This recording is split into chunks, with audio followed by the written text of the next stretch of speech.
always said it wasn't humanly possible. But now you can have all the power and excitement of Nintendo right in the palm of your hand. Introducing Game Boy.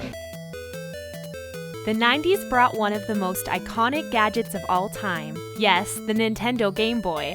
Sure, the system saw its US release in mid-1989, but it didn't reach peak popularity until the 1990s. The Game Boy's launch price was only $89.99. This was a steal compared to the $179 Atari Lynx, which was the Game Boy's biggest competition.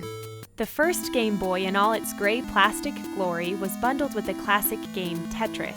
Though Tetris had already been released for personal computers, it was the Game Boy that turned the game into a phenomenon. Other early Game Boy games included Super Mario Land, Alleyway, Tennis, and Baseball.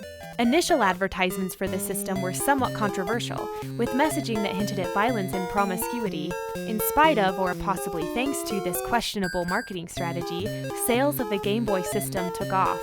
Just a couple years after its debut, the Game Boy became the top-selling Christmas toy of 1991. Rather than sitting around and counting their cash, however, Nintendo embarked upon a strategy which they would master over the next couple of decades. Release a groundbreaking handheld console, then refine it through a series of iterative releases. The first upgrade came in the form of the Game Boy Pocket, which was released in 1996. The Pocket had many of the same features of the first Game Boy, but also several improvements. Most importantly, the model was lighter and smaller. Another impressive upgrade was a crisp black and white display which replaced the green-tinted screen of the first-gen model. It also required only 2 AA batteries rather than 4, which helped the allowances of 90s kids stretch a little further. Interestingly, the first version of the Game Boy Pocket omitted the battery level LED, but that feature reappeared soon. Nintendo released the Game Boy Color at the end of 1998. As its name suggests, the coolest part of this Game Boy was its ability to play games in vivid color. The exterior also received a makeover. The original color options were berry, grape, kiwi, dandelion, and teal. Each of these colors were reflected in the system's rainbow logo. Additional limited edition colors came later, including a silver and gold iridescent Pokemon system that you could only buy at Toys R Us, and a Tommy Hilfiger version which was bright yellow with the company's logo on the front. The Game Boy Color also continued the tradition of backwards compatibility, so it could play every previously released Game Boy game. This was especially important because the Game Boy accumulated quite an incredible library as it matured.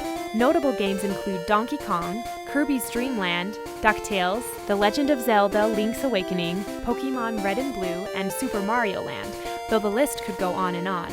These games found their way into endless Christmas lists throughout the decade thanks to great gameplay and classic characters. Throughout the Game Boy's life, several unique peripherals attempted to add some unexpected functionality. In 1992, FabTech developed the Work Boy, which was an electronic office assistant. It was supposed to be packaged with a keyboard and different productivity apps, but it never made it to the shelves. Another accessory that was released was the Game Boy Pocket Sonar. This add-on allowed fishermen to spot fish in the water up to 20 meters deep. When it's least expected, you're elected, you're the star today. Smile, you're on Game Boy Camera. In 1998, Nintendo launched the famous Game Boy Camera, which at the time held the title of the world's smallest digital camera. It offered users the chance to take selfies, customize images with silly Snapchat-like features, and then print them on a Game Boy printer. In fact, Neil Young's album cover for Silver and Gold actually featured a picture taken with the Game Boy camera. The Game Boy is also known for being one of the most durable portable electronic devices ever. In 1993, a Russian astronaut took his into space, where it orbited Earth 3,000 times before returning home.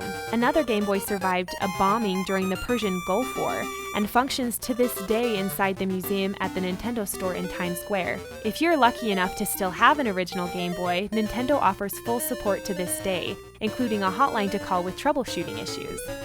With the displacement of dedicated portable video game consoles, it's easy to conclude that the Nintendo Game Boy's legacy may never be supplanted. It was inducted into the National Toy Hall of Fame in 2009 thanks in part to the fact that an incredible 118 million units have been sold worldwide.